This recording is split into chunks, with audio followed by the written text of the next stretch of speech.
अभी तक भाजपा को हिंदी भाषी राज्यों की पार्टी के रूप में देखा जाता रहा है, लेकिन पार्टी का प्रभाव अब देश के कोने कोने में देखने को मिल रहा है। दक्षिण में भी प्रधानमंत्री की लोकप्रियता के समक्ष वहां की क्षेत्रीय पार्टियां बोनी प्रतीत होती हैं। पीएम मोदी के नेतृत्व में दक्षिण भारत में भाजपा बढ़त की ओर बढ़ रही है, जिसके कारण वहां की क्षेत्रीय पार्टियों के बीच खलबली की स्थिति बनी हुई है। नमस्कार, टीएफआई पर आपका स्वागत और मैं योगेश शर्मा आपको अवगत कराऊंगा कि कैसे तेलंगाना में पीएम मोदी की बढ़ रही पॉपुलैरिटी से टीआरएस बौखलाई हुई है। पीएम मोदी ने तेलंगाना में अपनी रैली को संबोधित करते हुए कहा था कि तेलंगाना को एक प्रोग्रेसिव सरकार चाहिए। उन्होंने कहा था कि ये सरकार केवल भाजपा ही दे सकती है। उन्होंने वहां के लोगों के लिए कहा था, the people's culture and language of the state are outstanding. PM Modi के वक्तव्य से स्पष्ट होता है कि तेलंगाना विजय करने का भाजपा दृढ़ लक्ष्य बना चुकी है, जिसको लेकर वो लंबे समय से दक्षिण राज्य में संघर्ष कर रही है। पीएम मोदी स्वयं दक्षिण के राज्यों की बारीकी से समीक्षा कर रहे हैं, जहां प्रधानमंत्री नरेंद्र मोदी 8 से 9 अप्रैल के बीच चुनावी राज्य कर्नाटक सहित दक्षिण भारत के 3 प्रमुख राज्यों का दौरा करेंगे। अपनी इस यात्रा के समय वो तेलंगाना में 11,300 करोड़ रुपए की विभिन्न परियोजनाओं की आधारशिला रखेंगे, तमिलनाडु में कई परियोजनाओं का उद्घाटन करेंगे और कर्नाटक में कई कार्यक्रमों में सम्मिलित होंगे।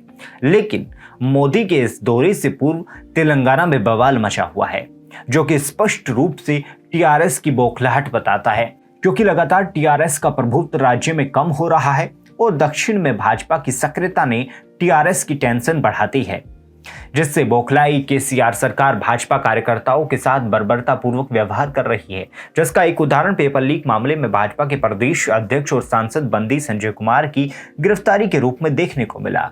भाजपा अध्यक्ष बंदी संजय कुमार की गिरफ्तारी को भाजपा ने अलोकतांत्रिक बताया है। भाजपा का कहना है कि भाजपा प्रदेश अध्यक्ष की गिरफ्तारी लोगों का पेपर लीक के से ध्यान भटकाने के लिए की गई है। भाजपा के बढ़ते प्रभुत्व से परेशान केसीआर सरकार की पुलिस ने भाजपा प्रदेश अध्यक्ष को आधी रात को उनके आवास से उन्हें गिरफ्तार किया। भाजपा का कहना है कि उन्हें मानसिक रूप से प्रताड़ित भी किया गया, साथ ही उनके साथ एक आतंकवादी की तरह व्यवहार किया गया। बीजेपी ने दावा किया है कि उसकी तेलंगाना इकाई के अध्यक्ष बंदी संजय कुमार को एसएससी पेपर लीक के फर्जी मामले में गिरफ्तार किया गया है। भाजपा ने आरोप लगाया है कि पुलिस ने केसीआर की आंखों में खुशी देखने के लिए बंदी संजय कुमार को गिरफ्तार किया है। जैसे जैसे चुनाव नजदीक आ रहे हैं, केसीआर का अराजक शासन दिखाई दे रहा है।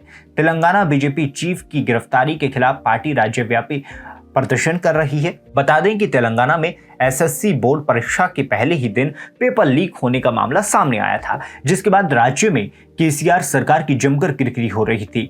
राज्य के नौजवानों में भी सरकार के प्रति आक्रोश था। भाजपा केसीआर पर हमलावर हो रही थी और ऊपर से पीएम मोदी का तेलंगाना में दौरा होने वाला था। इन सब के बीच केसीआर सरकार ने भाजपा प्रदेश अध्यक्ष के साथ दुर्व्यवहार किया। आधी रात को उन्हें गिरफ्तार करके उन्हें मानसिक रूप से प्रताड़ित किया गया। वहीं मीडिया से बातचीत में भाजपा नेता किशन रेड्डी ने आरोप लगाया कि शराब घोटाले में केसीआर के परिवार के घिरे होने के कारण बदली की कार्रवाई हो रही है। केंद्रीय मंत्री किशन रेड्डी ने कहा कि बंदी संजय कुमार को क्यों अरेस्ट किया, सरकार को बताना चाहिए। प्रिवेंटिव अरेस्ट हुआ तो भी बताना चाहिए। रात को पुलिस के द्वारा उन्हें 11 साढ़े 11 बजे अरेस्ट किया गया। ना तो जनता को बताया गया है, ना कोर्ट में बताया गया और ना ही संजय जी को बताया गया। अभी तक कौन से सेक्शन में अरेस्ट किया गया है, इस बारे में कुछ भी साफ नहीं है। ना ही पुलिस और सरकार ने कोर्ट को ही कुछ साफ बताया है। किशन रेड्डी ने आगे कहा कि दिल्ली में शराब घोटाले की जांच के दौरान उनकी बेटी का नाम जो आया है, उस मुद्दे पर वो देश भर में राजनीतिक पार्टियों को इकट्ठा कर रहे हैं, ईडी और सीबीआई के खिलाफ स्टेटमेंट दे रहे हैं। हमारे प्रधानमंत्री मोदी जी तेलंगाना आ रहे हैं। बता दें कि दिल्ली की आबकारी नीति में हुए घोटाले में केसीआर की बेटी भी आरोपी है, जिसकी जांच चल रही है। कभी भी किसी एक्शन की सूचना मिल सकती है। देखिए, इस साल के अंत में ही तेलंगाना में चुनाव होने हैं। ऐसे में भाजपा राज्य में और अधिक सक्रिय हो रही है। हाल ही में संपन्न हुए विधानसभा चुनावों से भाजपा को प्रोत्साहन मिला है। ऐसे में भाजपा उत्साहित है कि वो केसीआर को सत्ता से बेदखल कर देगी। भाजपा मिशन तेलंगाना के लिए कड़ी मेहनत कर रही है, जिससे केसीआर सरकार प्रभावित हो रही है, जिससे बौखलाई केसीआर सरकार भाजपा के कार्यकर्ताओं को निशाना बनाकर प्रताड़ित करने का काम कर रही है। अब ऐसे में पीएम मोदी के दौरे से पहले भाजपा अध्यक्ष के ऊपर इस प्रकार की कार्रवाई का होना कहीं ना कहीं केसीआर के लिए अच्छा सिद्ध नहीं होगा। संभवतः पीएम मोदी अपने दौरे के दौरान केसीआर सरकार पर इस मुद्दे को लेकर बड़ा हमला करेंगे, इसकी अधिक संभावनाएं हैं।